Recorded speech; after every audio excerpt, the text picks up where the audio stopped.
अस्सलामुअलैकुम। प्रोग्राम तज्जिया के साथ मैं हूं उमर दराज गोंदल। पाकिस्तान क्रिकेट हर वक्त खबरों में होती है, कभी कारकर्दगी अच्छी ना होने की वजह से और कभी कोई ना कोई स्कैंडल सामने आता है।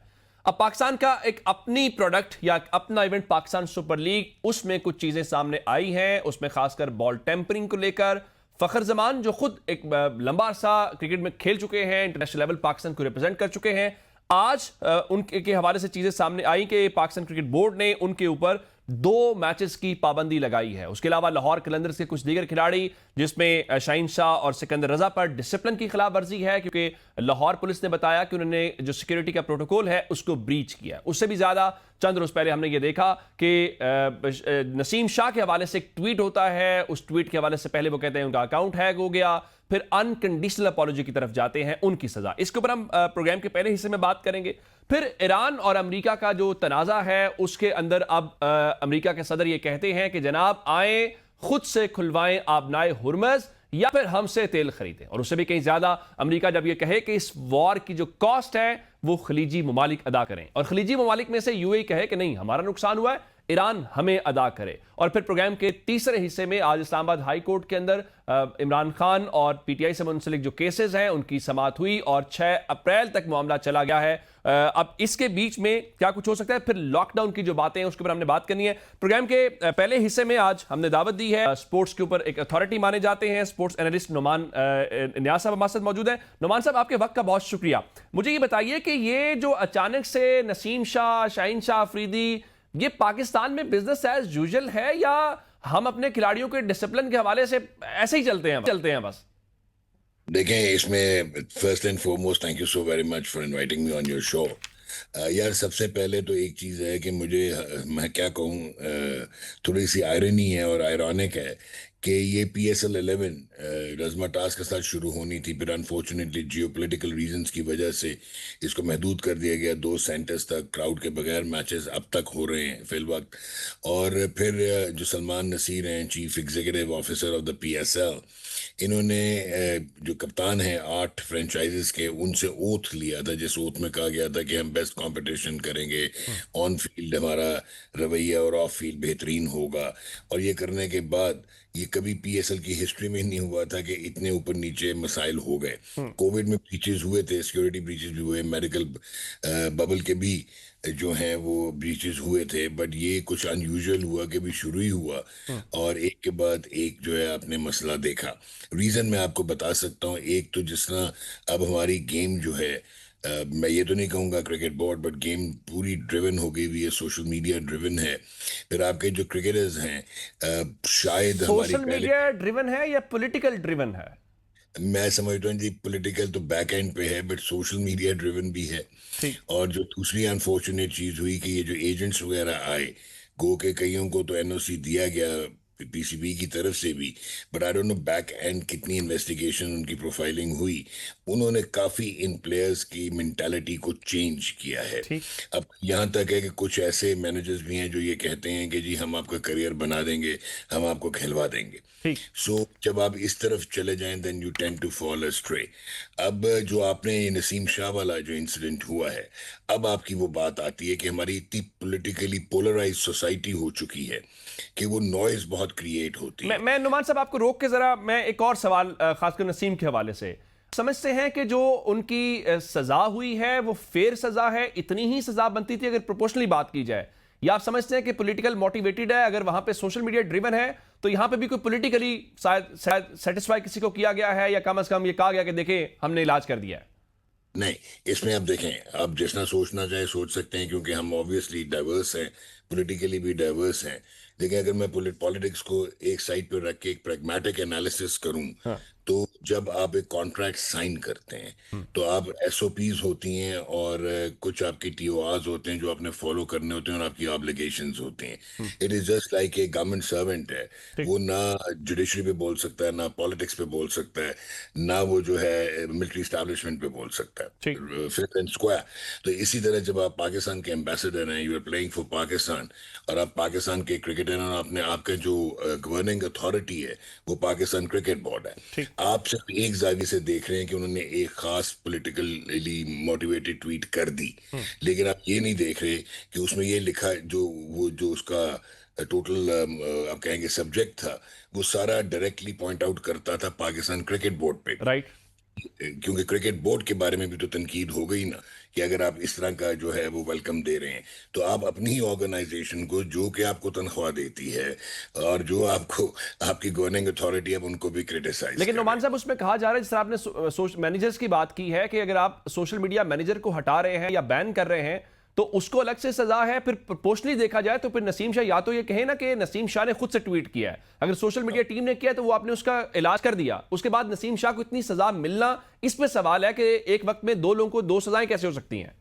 अच्छा, इसमें दो सजाएं इस तरह हो सकती हैं। नंबर वन, कि जब सोशल मीडिया हायर जिसने किया है वो रिस्पॉन्सिबल है। ठीक। क्या आपका मैनेजर आपके पूछे बगैर ट्वीट्स कर रहा था? राइट। अगर आपके पीछे बगैर ट्वीट कर रहा था तो फिर अगेन आपका लैप्स है। और अगर आपसे पूछ के कर रहा था तो आप अगेन जो है इम्प्लीकेट होते हैं। और दूसरा एक और चीज बड़ी क्लियर है, जी। बात बहुत हो रही है कि जी ये 20 मिलियन का जो फाइन हो गया, 2 करोड़ का, ये बहुत ज्यादा हो गया, हिस्ट्री का बेस्ट हो गया, ये प्रोपोर्शनेट है या नहीं है।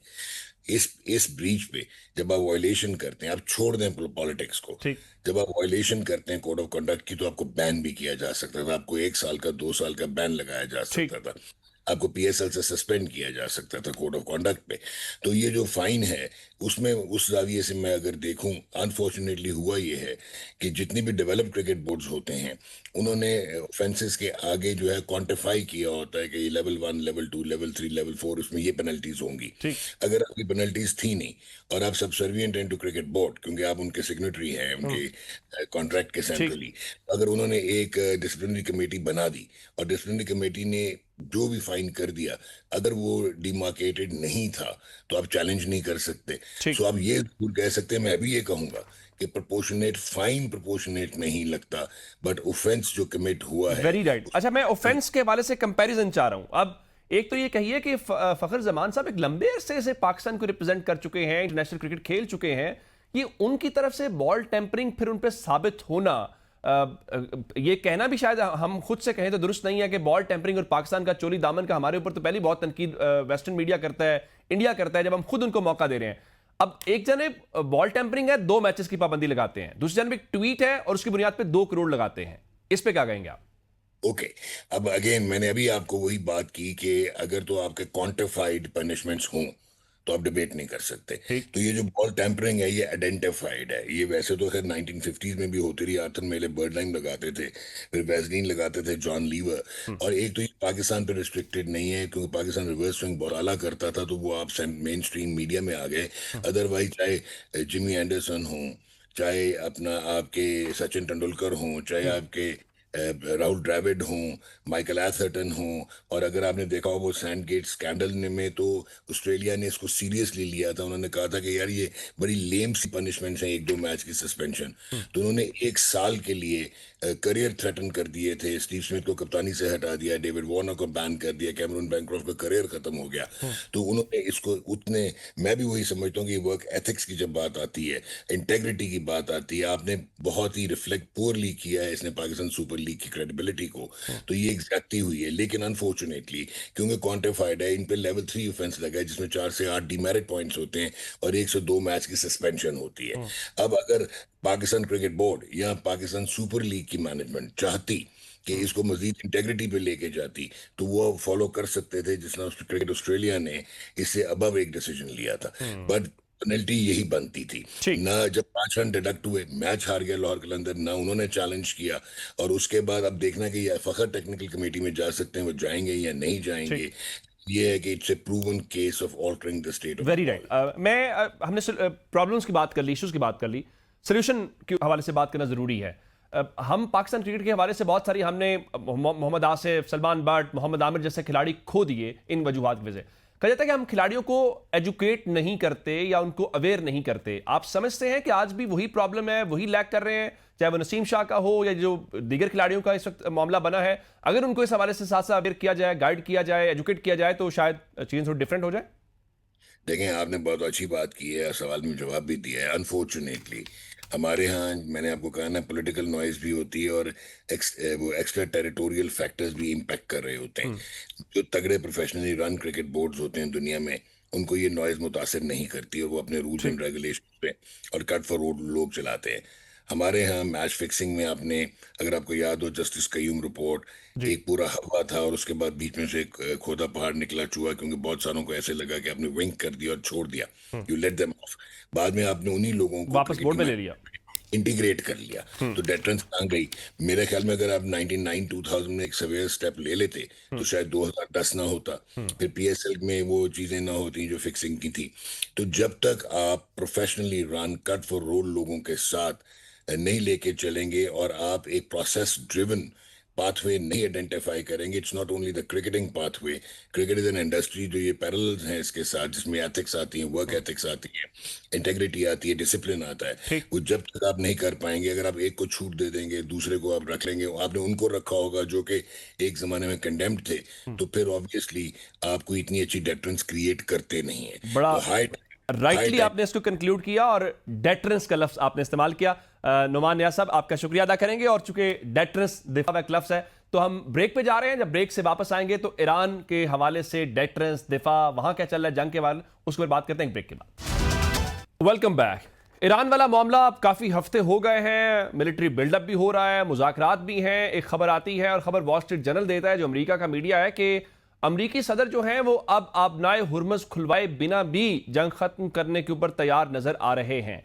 फिर अब से थोड़ी देर पहले अमेरिका के सदर ने अपने सोशल मीडिया के ऊपर लिखा है और उन्होंने मुल्कों को यह मशवरा दिया है कि अगर आपको जेट फ्यूल चाहिए या तो अमेरिका से खरीद लें, दूसरा जाएं और स्टेट ऑफ हुर्मुज़ जो है वो खुद से खुलवाएं।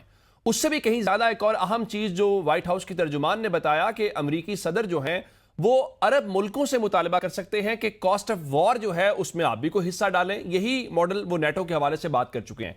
जब ये सारी बातें हो रही हैं और यूएई अलग से कह रहा है कि वो ईरान से उल्टा कह रहा है कि चूंकि आपने हमारी इंस्टॉलेशंस के ऊपर हमले किए तो आप भी हमें कॉम्पनसेशन पे करें। अब ये जो जंग है, क्या मुज़ाकरात के बीच में पाकिस्तान के वजीर खारजा भी जिस तरह से चीन गए हैं, फिर कल एक इंपॉर्टेंट मीटिंग जो है वो रशिया के साथ गल्फ कंट्रीज की हुई है, इसके सिफारती और दिफाई पहलुओं के ऊपर हमने बात करनी है। अपने दो मौजूद मेहमानों को इस सेगमेंट में हमने दावत दी है। Air marshal retired Arshad Malik साहब ने हमें ज्वाइन कर लिया है। सर, आपके वक्त का बहुत शुक्रिया। और बैनुल-अक़वामी उमूर के माहिर डॉक्टर खुर्रम इकबाल साहब भी हमारे साथ मौजूद है। डॉक्टर साहब, आपके वक्त का भी बहुत शुक्रिया। मैं एयर मार्शल साहब आपसे शुरू करना चाह रहा हूं इस हवाले से कि ये जो आगाज हुआ था रिजीम चेंज से, न्यूक्लियर थ्रेट को आपने एलिमिनेट करना था, फिर बात आई कि अमेरिका अब तेल लेना चाहता है। अब यूं नजर आ रहा है कि अमेरिका स्टेट ऑफ हुर्मुज़ के ऊपर क्या गिव अप कर चुका है, या ये उनकी स्ट्रेटजी है, टाइम बाय कर रहे हैं। जो ये गुफ्तगू हुई है उसके बाद अमेरिका के सदर कह रहे हैं कि जाएं खुलवाएं खुद से, या वो उनका एक और वॉल स्ट्रीट जर्नल जो कह रहा था कि वो चले जाएंगे, फिर यूरोपीय यूनियन देखे और उसके बाद गल्फ कंट्रीज देखें। तो इसको आप किस नजर से देखते हैं? स्ट्रेटजी की तब्दीली है या इसमें अमेरिका को वो जो गोल अचीव करना था वो गोल अचीव नहीं कर पाए स्टेट ऑफ हुर्मुज़ को खुलवाने वाला? Rahman Rahim, thank you very much for having me with you. सबसे पहले तो ये बात तय कर लेते हैं कि ये जो तनाज़ा और जो कशीदगी जिसकी आग पूरे मशरिक वस्ता और अब तो दुनिया में फैल रही है, ये आसाब की जंग है। ठीक। इसराइल और अमेरिका जो है वो वकार और बदमाशी और हट धर्मी की जंग लड़ रहा है, जबकि ईरान सब्र, बर्दाश्त, आसाब और किसी हद तक दोनों जो फरीक हैं वो बयानिए की जंग भी लड़ रहे हैं। और इसमें भी कोई दो राय नहीं कि ये सरहदों की जंग नहीं, जोग्राफियाई जंग नहीं है, बल्कि किसी तौर तक ये अकीदों की जंग बनती जा रही है और बनती जा रही है। ठीक। इसके बाद मैं आपसे एक बड़ी हम्बली रिक्वेस्ट करना चाहूंगा कि आबनाए हुर्मुज़ तो बंद नहीं है, ये तो खुली हुई है। ठीक। हाँ, बंद है तो अमेरिका के लिए बंद है। तो वो ये जो कह रहे हैं कि जाओ और अपने लिए तेल ले लो, तो ईरान ने तो बड़ा क्लैरिटी से कहा हुआ है कि anybody who wants to pass through he has to be friendly with us. तो अब एक तो इसका, दूसरी बात याद रखिए कि अमेरिका और खास तौर पर डोनाल्ड ट्रंप, जो कि नाकाबिले एतबार, नाकाबिले एतमाद और इम्बैलेंस किस्म के कैरेक्टर की मैं लफ्ज यूज करना चाहूंगा, वो अपने आदाब बदलते जा रहे हैं। ठीक। ईरान की जौहरी सलाहियत को कम करना, रजीम की तब्दीली, मुमकिन हमले के खतरे को कम करना। तो देखते देखते आज देखें कि स्टोरी कहाँ पे आ गई है, जिसपे वो कई दफा कह चुके मैं जंग जीत चुका हूँ, फिर वो कहते हैं मुझे जंग जीतने के लिए अपने इत्तेहादियों की जरूरत है।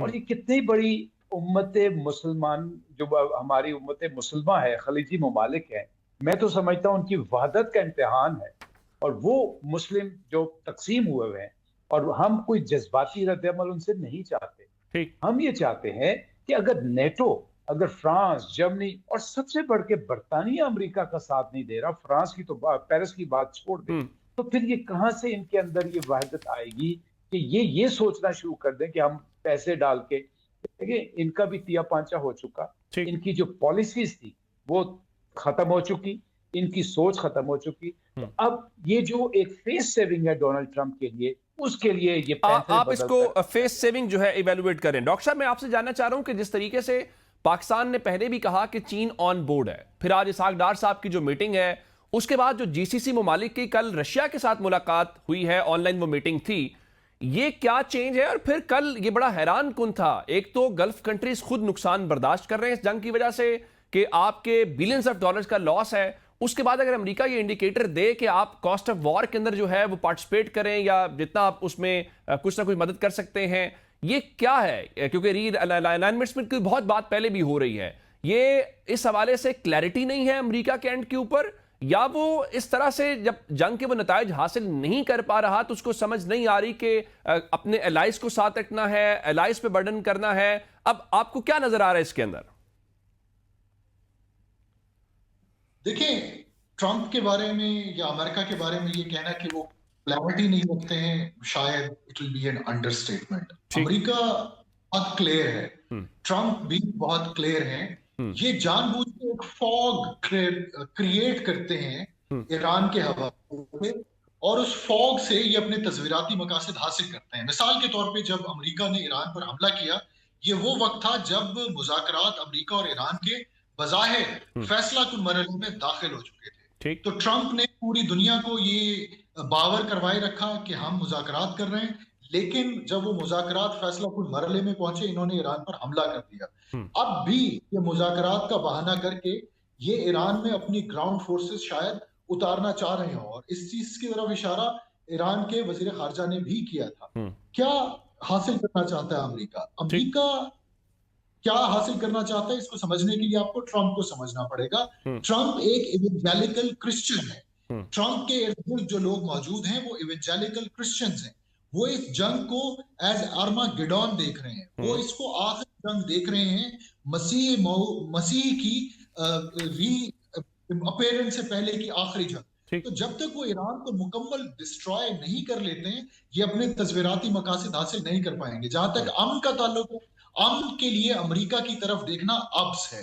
वो मीर ने कहा था कि इतने सादा है मीर के बीमार हुए जिनके सबब उसी अतार के लौंडे से दवा लेते हैं। तो इसका हल जंग का रूस, चीन, पाकिस्तान और खित्ते के दीगर ममालिक के पास है, अमेरिका के पास नहीं है। बिल्कुल ठीक है। अच्छा, मैं मलिक साहब आपसे ही जानना चाह रहा हूं कि ये जो टाइम बाय करने वाली बात है, जिससे डॉक्टर साहब इशारा कर रहे हैं कि वो ग्राउंड के ऊपर उतरना चाहते हैं, मिलिट्री बिल्डअप तो हो रहा है, 50,000 से ज्यादा आपके फौजी हैं, मुख्तलिफ चीजें हो रही हैं कि जी खर्ग आइलैंड के ऊपर जाएंगे और ये सब कुछ होगा। आप ये समझ रहे हैं कि अमेरिका इस तैयारी के साथ इस वक्त नजर आ रहा है कि टाइम जो उसने लेना था वो ले लिया, 6 तारीख की अल्टीमेटम या डेडलाइन थी, उसके बाद वो ग्राउंड पे उतारेंगे, और अगर ग्राउंड पे उतरेंगे तो क्या ये वही जिस तरह से आप इराक में गए, जिस तरह से अफगानिस्तान में गए, ये वैसा ही एक केस ईरान भी साबित होगा या ईरान मुख्तलिफ है उस हवाले से? देखिए, मेरे ख्याल में अमेरिका की जो इस स्ट्रैटेजी है जिसके पीछे इजराइल भरपूर शामिल है, वो जंग को जीतना तो नहीं शायद चाहता और जीत भी नहीं सकता, लेकिन उसको काबू रखना चाहता है। और उसको काबू रखने के लिए, जैसे मैंने पहले कहा, अपने अहदाफ बदलता है। उसकी ये ख्वाहिश जरूर है कि किसी तरह वो जमीनी इलाकों पर आ जाए। 2-3 ऑप्शंस हैं उसके पास जो सारी दुनिया को पता है, लेकिन ये याद रखिए कि ये वाकई ईरान जो है वो अफगानिस्तान जो इराक नहीं, 9 करोड़ की आबादी है, एक पहाड़ी इलाका है, वसी इलाका है, पेचीदा सरहदें हैं और बहुत सारे उसके डेजर्ट्स हैं, और फिर नेचुरल जो उनकी ज्योग्राफी है उसमें आना, और खासतौर पे जिसके ऊपर इसकी नजर है उसके ऊपर आकर कब्जा करना, तो जो वो दलदली इलाका है, गर्म इलाका है, 50 डिग्री से ज्यादा टेम्परेचर हो जाता है, फिर वहां पे जो इंडिजिनस मूवमेंट है वो बहुत ज्यादा होगी, रेजिस्टेंस बहुत ज्यादा होगी, इसके लिए है तो मुश्किल। अब जो आपने इशारा किया, देखिए वो अभी भी टाइम बाय कर है। अगर आप अभी जो थोड़ी देर पहले इनकी प्रेस ब्रीफिंग थी, वो जो बॉय है, वजीर जंग कहते हैं उसको ये, और साथ उनके जो चीफ ऑफ स्टाफ थे, उन्होंने कोई ऐसा क्लियर इंडिकेशन ये नहीं दी, बल्कि उसकी स्टेटमेंट ये थी कि options are there, but maybe we do not exercise the option because the negotiation might find a way through. So मेरे ख्याल में अभी उनकी तैयारी बिल्कुल। मुकम्मल नहीं है। आपका ख्याल है कि तैयारी मुकम्मल नहीं है। बिल्कुल ठीक है।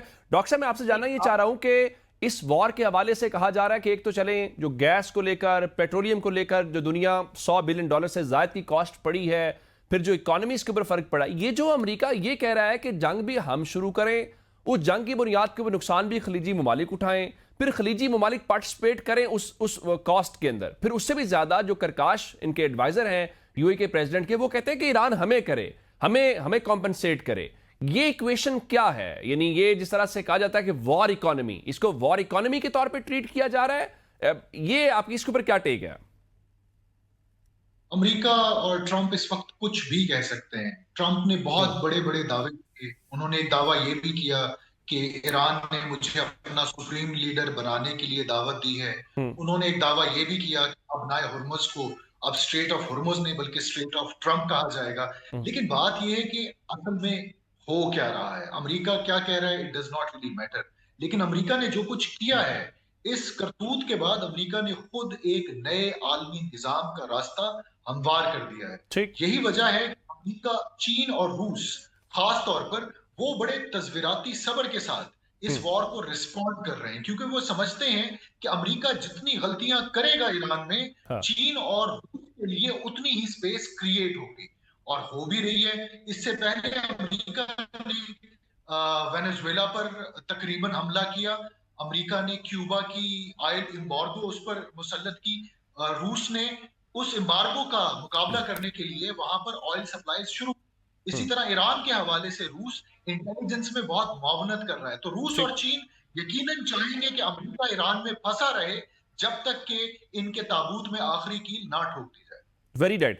मलिक साहब, मैं आखिर में आपका कमेंट चाह रहा हूं, ये जो मुज़ाकरात का अमल है, कितने पर उम्मीद हैं? क्योंकि पाकिस्तान का उसमें रोल है, हम उसमें सालिस के तौर के ऊपर हैं, कि ये कामयाब होता आपको दिखाई दे रहा है ये दोनों फ्रीकैन को देखते हुए, खासकर अमेरिका के इंटेंशंस को देखते हुए?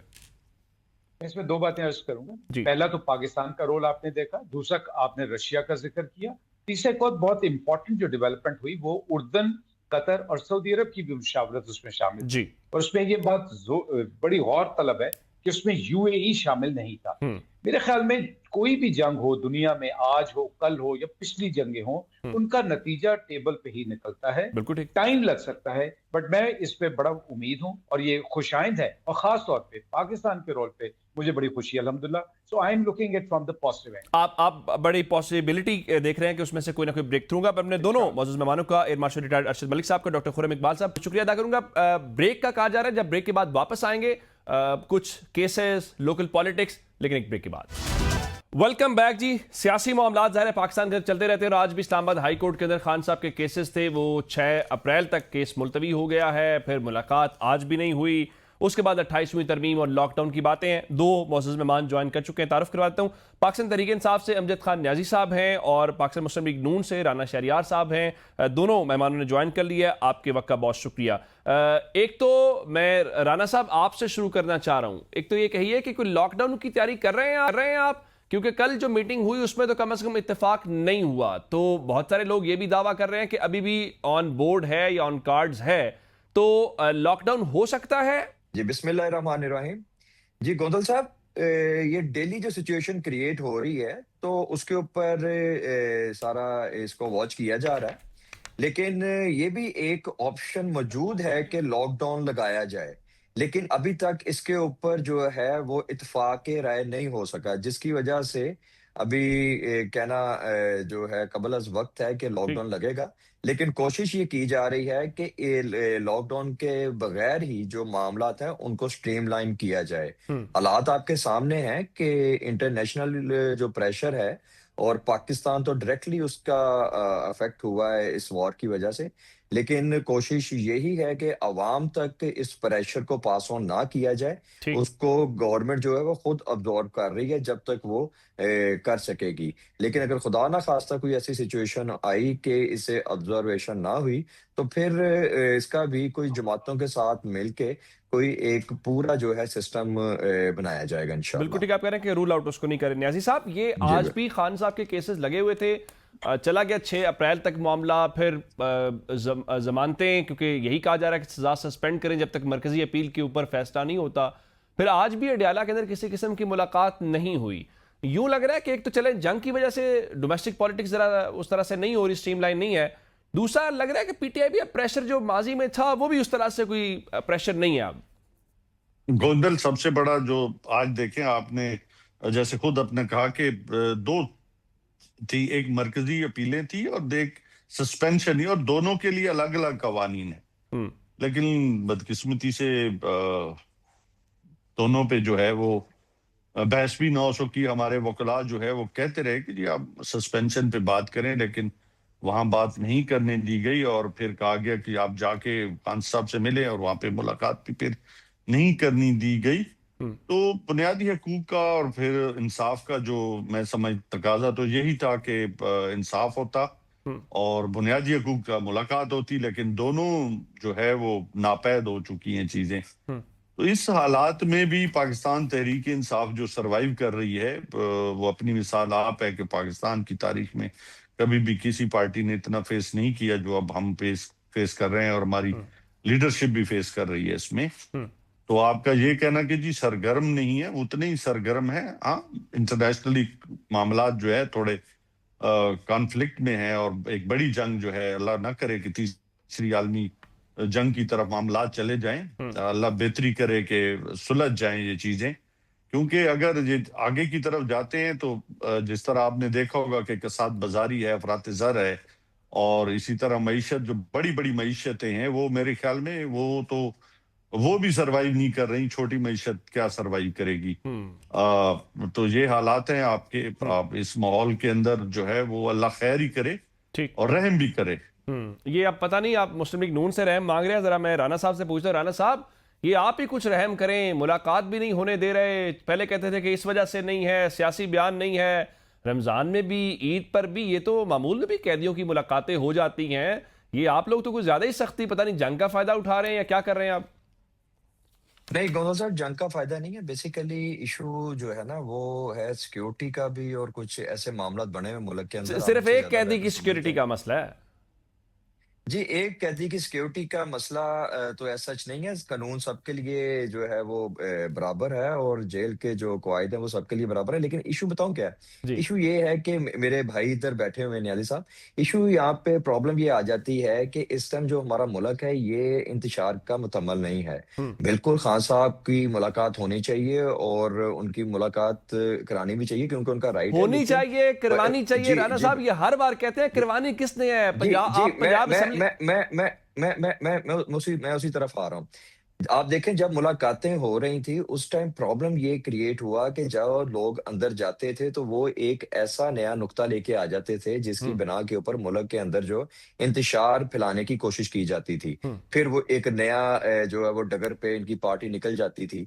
वो काफी बार मौका दिया कि आप इस तरह ना करें और इन चीजों को जो है वो स्ट्रीमलाइन करें और बैठें, टेबल टॉक करें, टेबल टॉक करके हमारे साथ आगे चलें ताकि चीजों को खत्म करें। क्योंकि अब हमारे पास दाखिली जो मामलात हैं वो तो हैं ही हैं, लेकिन खारजी मामलात इतने ज्यादा आ गए हैं जिसकी बेस के ऊपर जो है पूरी दुनिया को अब पाकिस्तान की तरफ नजर मरकूज है। लेकिन उस टाइम भी बात नहीं मानी गई और आज भी बात नहीं मानी जा रही। आपके सामने है पिछले हफ्ते इन्हीं के जो मौसूफ हैं शफीउल्लाह जान साहब, उन्होंने किस तरह कहा कि जी हाँ, हम ईरान के खिलाफ जो है अपनी असम्बली के अंदर एक करारदाद लेके आएंगे। ये देखना, जब ये सोच प्रिवेल कर रही हो वर्कर की और फिर लीडरान की जो सोच होगी वो उससे आगे की होगी, तो इस वजह से हुकूमत वक्त भी और जो हालात हैं वो तो बिल्कुल मेरा ख्याल है कि ये इनकी इजाजत नहीं देंगे कि मुल्क के अंदरूनी तौर पे जो इंतशार जो है वो फैलाया जाए। अब तो हम लोगों को ये चाहिए कि हम लोग सारे वन पेज पे बैठ बैठे,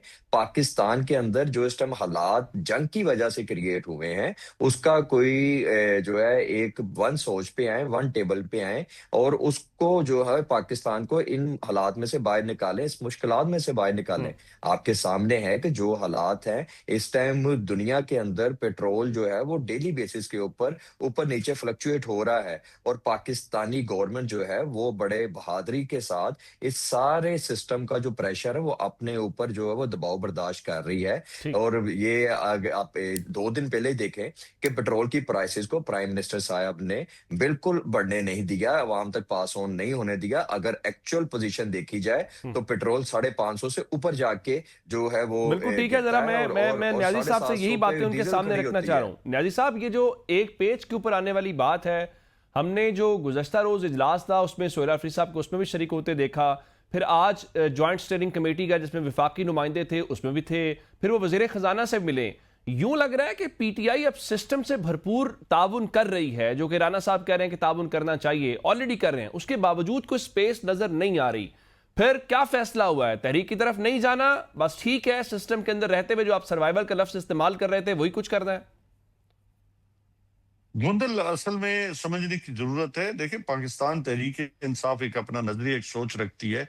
जहां तक खान साहब की रिहाई का ताल्लुक है, वो उस पे भरपूर शिरकत भी करेगी और उस पे भरपूर स्ट्रगल भी करेगी। ठीक। और जहां तक आप बात कर रहे हैं ना गवर्नमेंट लेवल पे, एक होती है वर्किंग रिलेशनशिप, उससे आप बाहर नहीं जा सकते। उसकी आप सिस्टम में रह वो उसमें आपको सिस्टम में रहना पड़ता है, ठीक। क्योंकि अल्लाह माफ करे आप कोई टेररिस्ट ग्रुप नहीं है, आप एक पॉलिटिकल जमात हैं बिल्कुल। और आप एक सूबे के अंदर जो है वो आपकी गवर्नमेंट है।